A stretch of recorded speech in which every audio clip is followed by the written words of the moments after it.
초이승입니다. 자, 이제 시험이 한 2주 정도 남았는데요. 그래서인지 모르겠지만, 조용하던 카페에 드디어 이제 질문들이 올라오고 있습니다. 자, 그런 의미에서, 자, 연말 영상 암기사항, 내용에 대해서 간단한 영상을 만들어 보았습니다.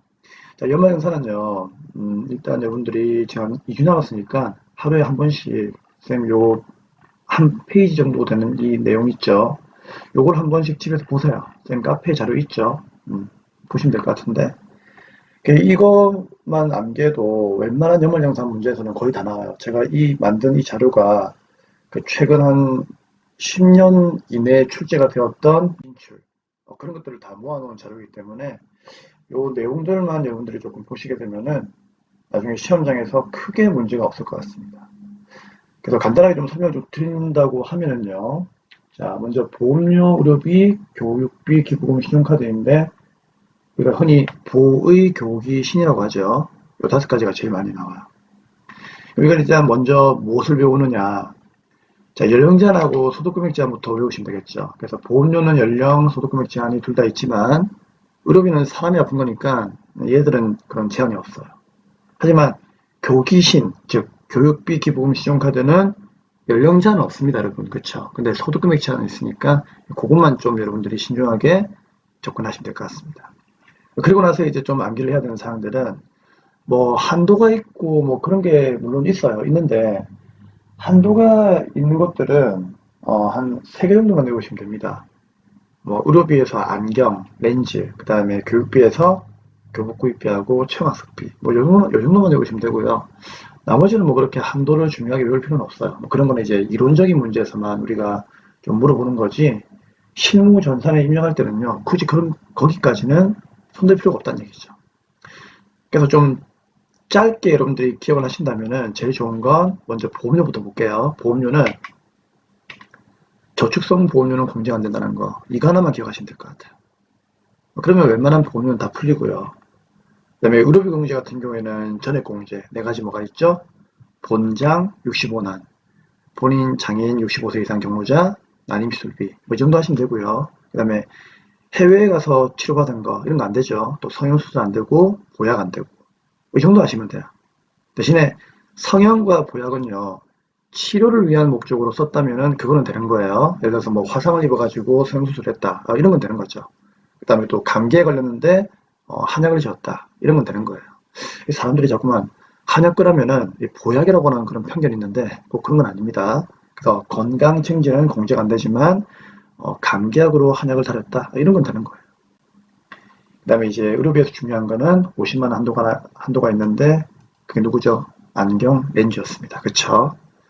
조금 이제 추가적으로 얘기 드리면은 여러분들 라식 수술 알죠? 이런 거는 한도 없이 그냥 공개가 되는 거예요. 하지만 안경과 렌즈는 1인당 50만 원. 요것만 기억하시면 되고 교육비 같은 경우에는 이제 우리 항상 뭐 외울 때 엄마 아빠 학교 다니지 마세요 하고 외우시면 돼요. 조금 재밌게 하자는 그런 의미에서 선생님이 만들어 본 건데 자 직계 존속의 교육비는 공제가 안 되죠. 노인대학교 이런 거 안 됩니다. 하지만 장애인 특수교육비는 공제가 돼요. 그 다음에 이제 학원, 어학연수, 대학원 얘네들은요 그냥 학원으로 봐요. 그래서 학원은 초중고대학교 다니시는 분들은 학원 공제 안 됩니다. 그리고 스쿨버스도 안 되겠죠. 스쿨버스는 당연히 안 되는 거예요. 누구는 스쿨버스 탄다고 해가지고 교육비로 공제를 해주고 누구는 뭐 대중교통을 이용하니까 교육비 공제가 안 된다. 그런 건 진짜 좀 차별이 있는 거죠. 그렇기 때문에 스쿨버스는 안 됩니다. 이것도 가끔씩 나오는 거기 때문에 쌤이 넣어놨고요. 그다음에 1인당 50만 원 한도가 있었죠. 누구? 교복 구입비. 그래서 안경, 교복은 50만 원 한도. 같이 외우시면 좋고요. 체험학습비는 30만 원까지만 한도가 되는 거죠. 최근에 종종 나오는 거기 때문에 외워주시면 좋습니다. 뭐 수학여행 같은 거 있잖아요.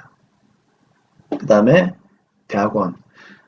대학원은 참고로 그 본인만 공제가 됩니다. 가족들은 공제가 안 됩니다. 그리고 미취학 아동의 학원비는 공제가 가능하죠. 그래서 이 유치원생들, 어린이집 다니는 애기들, 이런 이제 학생들은 뭐 음악, 미술, 태권도 이런 것들 공제가 됩니다. 자, 그 다음에 이제 기부금.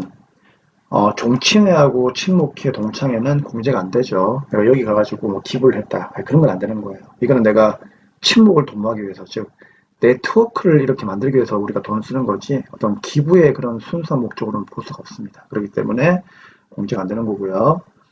자, 법정 기부금하고 이제 법정 기부금 이외의 기부금이 있죠. 그걸 우리가 다른 말로 지정 기부금이라고 하는데, 자, 법정 기부금만 기억하시면 돼요.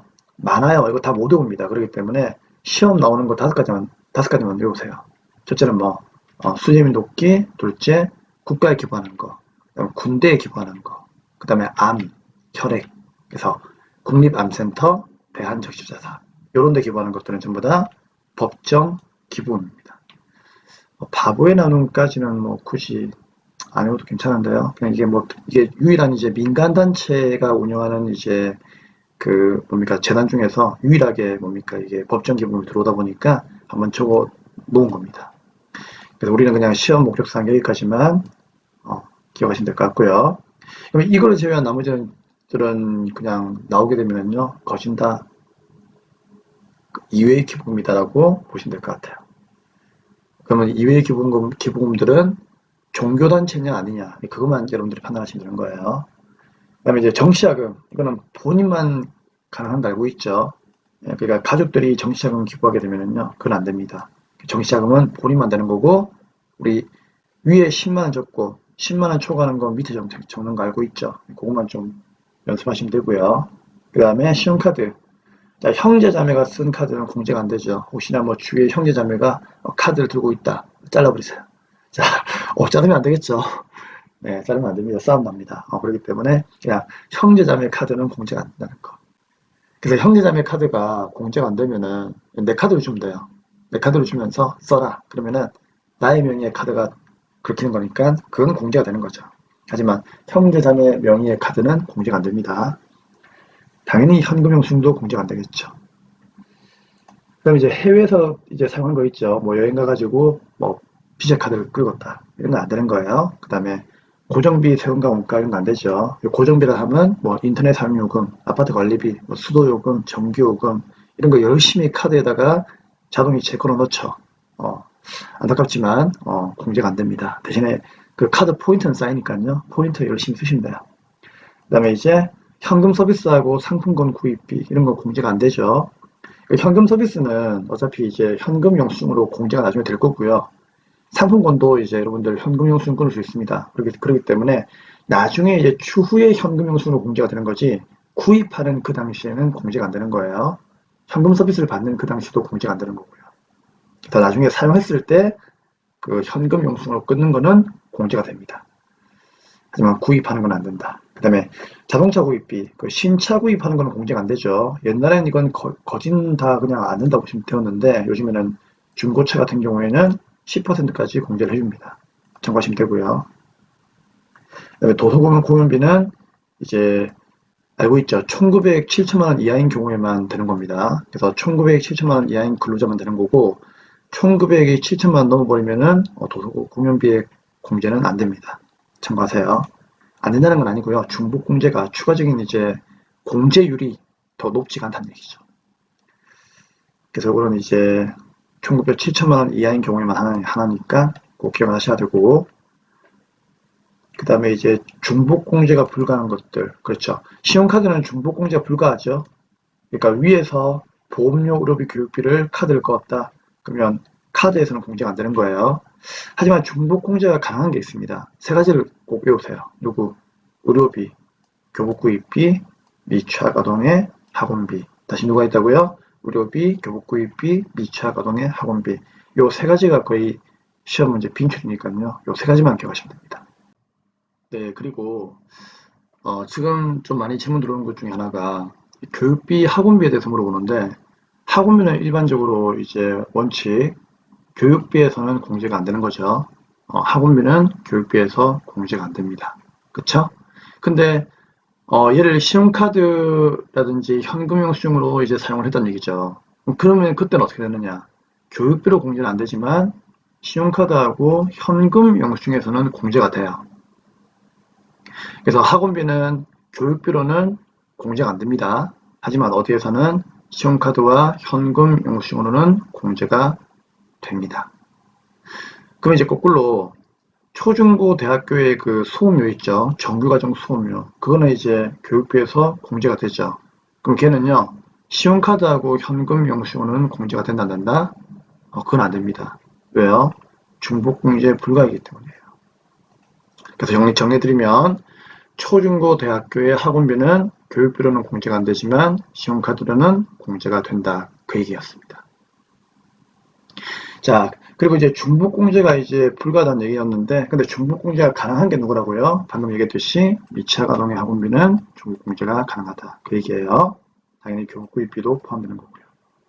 그것만 잘 기억하시면 될 것 같아요. 자, 그 다음에 이제 연금저축이 있는데, 얘는 본인만 공제가 되는 거죠. 가족들은 연금저축 공제 안 됩니다. 그 다음에 월세공제는 총급액이 7천만 원 이하인 근로소득자만 이제 공제가 되는 겁니다. 그래서 이 7천만 원 이하인 근로자가 중요해요.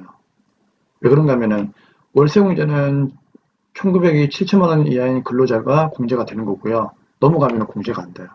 근데 신용카드도 마찬가지거든요. 신용카드에서 도서 공연비에 대한 이 추가 공제는요. 누구만 되는 거다? 그렇죠. 청구료가 7천만 원 이하인 경우에만 한해서 공제가 되는 겁니다. 그래서 이거 도서 공연비는 공제가 안 된다는 게 아니에요. 그러니까 7천만 원 이하인 여기 나와 있죠. 참고사항에. 자, 7천만 원 이하인 자에 한해서 추가로 공제가 가능하기 때문에 여기다가 넣을 수가 있다는 거지 공제가 안 된다는 게 아니에요. 이해되겠죠? 네. 7천만 원 이하만 여기에 넣는다는 거. 만약에 7천만 원 넘어가면은 그때는 그냥 여기 신용카드에서만 넣으시면 되는 겁니다.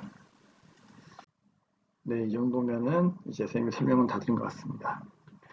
자, 이 프린터 한 부닥밖에 안 되니까 여러분들 꼭 보시고요. 네, 시험 치기 전까지 한 10번 정도만 보시면은요, 웬만한 연말연사 문제에서 막히는 것은 거의 없을 거라고 제가 확신할 수 있습니다. 물론 이제 뭐 이거 이외에도 나올 수가 있겠지만 뭐 그런 것들은 여러분들이 평소에 기출문제 갖다가 한 10회 분량 정도 이렇게 좀 풀면서 추가적인 내용들을 조금 더 정리하시면은 상당한 효과가 있을 겁니다. 이상으로 연말연산 관련 내용은 마감을 하도록 하겠습니다. 감사합니다.